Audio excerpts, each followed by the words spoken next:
Shalom friends, selamat berjumpa kembali. Pada kesempatan kali ini, kita membahas kembali APP tema yang keempat, yaitu persaudaraan dalam dunia digital. Sekarang kita hidup dalam masyarakat digital. Banyak gadget, peralatan-peralatan, dan hampir semua terhubung dari segala lokasi.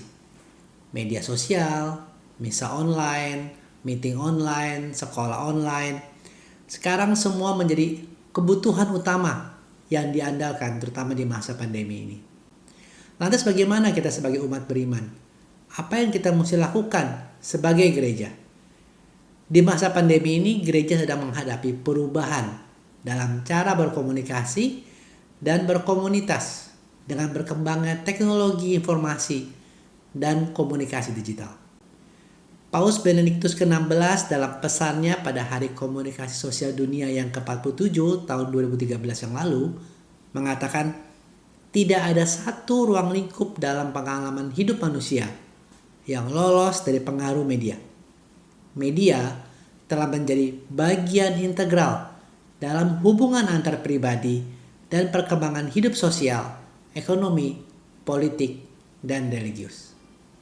Bapak Kardinal Suharyo dalam kata pengantar buku saku berjudul Pedoman Penggunaan Media Sosial di tahun 2018 menegaskan bahwa sikap gereja Katolik sangat jelas, yakni selain menempatkan internet sebagai karunia Allah yang berkarya melalui manusia, gereja juga turun tangan mengambil bagian membimbing umat bagaimana memanfaatkan media sosial secara bijak.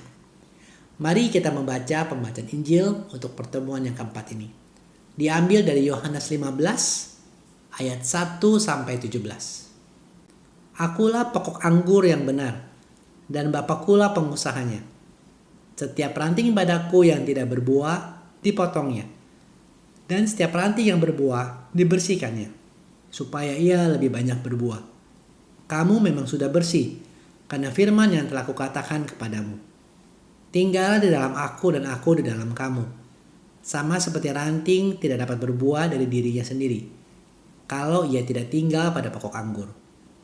Demikian juga kamu tidak berbuah, jikalau kamu tidak tinggal di dalam aku.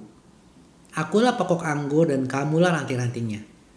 Barang siapa tinggal di dalam aku dan aku di dalam dia, ia berbuah banyak. Sebab di luar aku kamu tidak dapat berbuat apa-apa. Barang siapa tidak tinggal di dalam aku, ia dibuang keluar seperti ranting dan menjadi kering. Kemudian dikumpulkan orang dan dicampakkan ke dalam api lalu dibakar.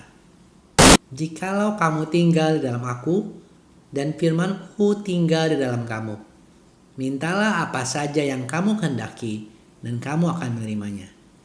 Dalam hal inilah Bapa-Ku dipermuliakan, yaitu jika kamu berbuah banyak, dan dengan demikian kamu adalah murid-murid-Ku. Sama seperti Bapa telah mengasihi aku, demikianlah juga aku telah mengasihi kamu.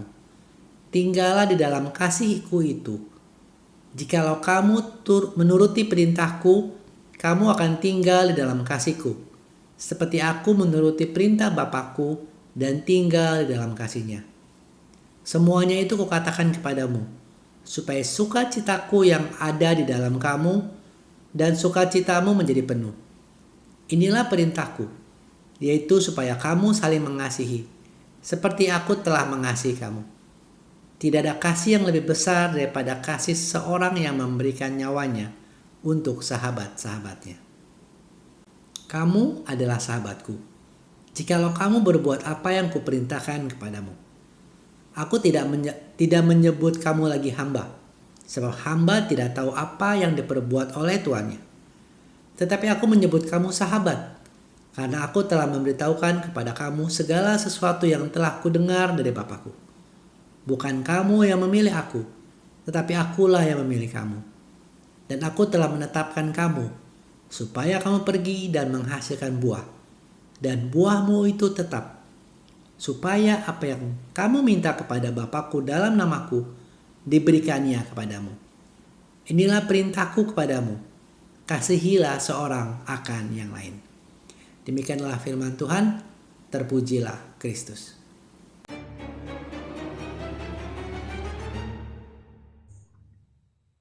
Teman-teman, mohon maaf sedikit ada kendala teknis. Kamera yang kami pakai untuk biasa merekam tiba-tiba rusak. Mohon doanya agar segera dapat dibereskan dan kami dapat kembali memberikan kualitas audio ataupun video yang terbaik buat teman-teman sekalian. Oke, kita melanjutkan pembahasan yang tadi. Setelah membaca dari Injil Matius, kita lanjutkan. Dari buku APP ini membahas bahwa kita harus semakin mengasihi, ya. Mengasihi dibilang pada saat berkomunikasi, entah waktu mengobrol langsung atau berkomentar di media sosial atau melalui video call, japri, chatting di grup, live comment atau menggugah di beranda media sosial. Kita diajak untuk mengasihi, bukan untuk menghakimi, bukan untuk mengetik hate comment, apalagi membenci. Iman Kristiani kita adalah tentang komunikasi manusia dengan Allah yang mengampuni, mengasihi, dan menjadi berkat. Lalu kita diminta agar semakin terlibat. Seperti Allah sendiri yang menjadi manusia dengan peristiwa inkarnasi, itu menjadi sumber inspirasi bagi jati diri gereja sebagai gerakan yang berkaitan erat dengan spiritualitas keterlibatan. Allah masuk dan terlibat dalam hiruk-pikuk kehidupan manusia dalam diri Yesus Kristus. Allah menghadirkan kasih dan kebaikan bagi kita.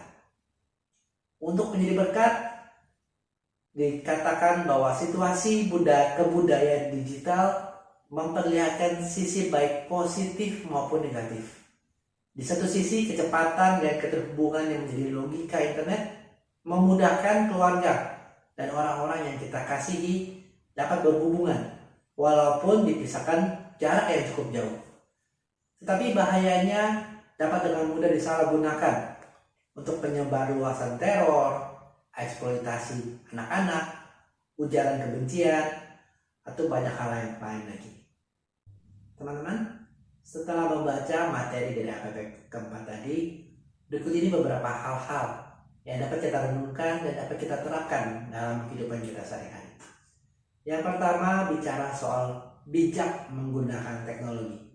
Dalam arti kita tahu kapan kita harus take a break, kapan kita harus beristirahat.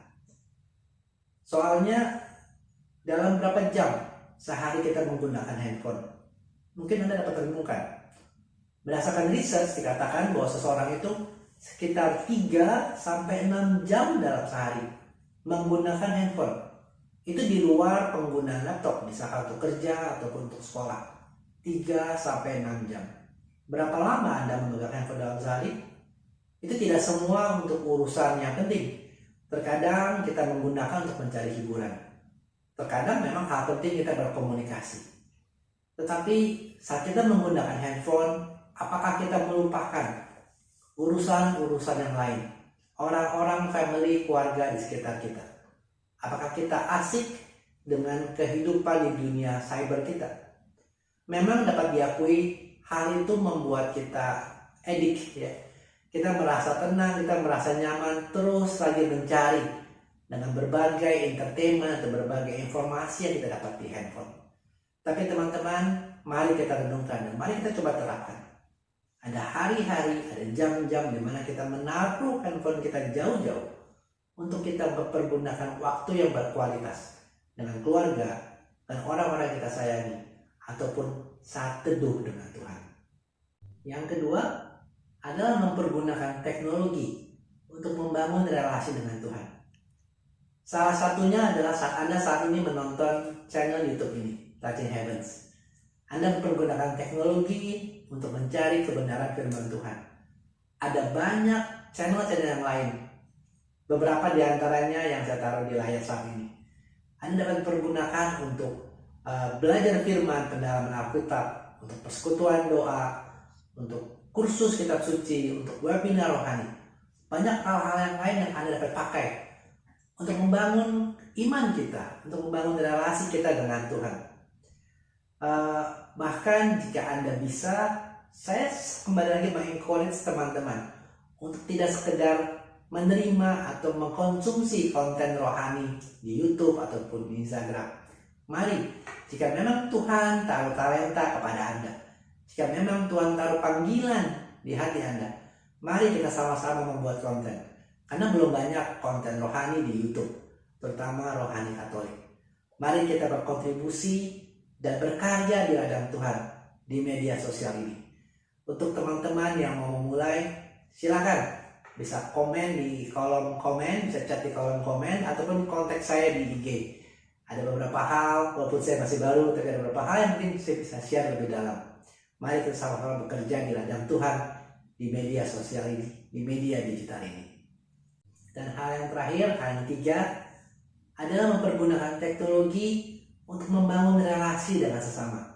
Mungkin teman-teman sudah sangat-sangat familiar, kembali lagi dengan banyak seperti Zoom ataupun WhatsApp, untuk kita berelasi dengan keluarga kita yang tidak tinggal serumah, dengan orang tua, dengan anak-anak, dengan teman-teman kita.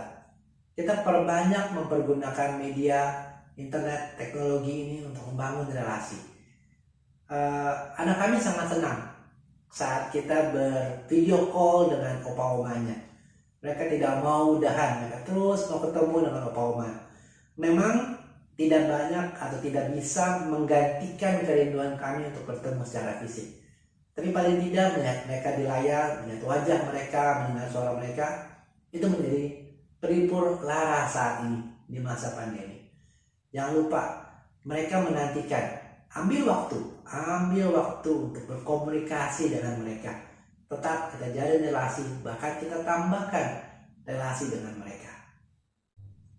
Mari kita doakan agar pandemik ini segera selesai dan kita bisa segera bertemu muka, bertemu fisik lagi dengan orang-orang yang kita sayangi.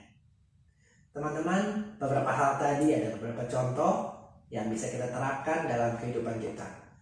Ingat bahwa teknologi adalah karunia dari Tuhan, tetapi dapat disalahgunakan baik oleh si jahat ataupun oleh keinginan daging kita. Anda tahu bahwa begitu banyak hal-hal negatif di dunia teknologi. Kita harus menjaga diri kita sendiri. Kita harus menjaga orang-orang yang kita sayangi dengan bijak memakai teknologi ini. Jangan sampai kita tergoda oleh si jahat, tetapi pakai teknologi yang adalah karunia dari Allah ini kembali untuk membangun diri kita, membangun masyarakat, membangun gereja, dan untuk kemuliaan Tuhan kita Yesus Kristus. Kasih karunia Tuhan Yesus Kristus menyertai Anda sekalian. Amin.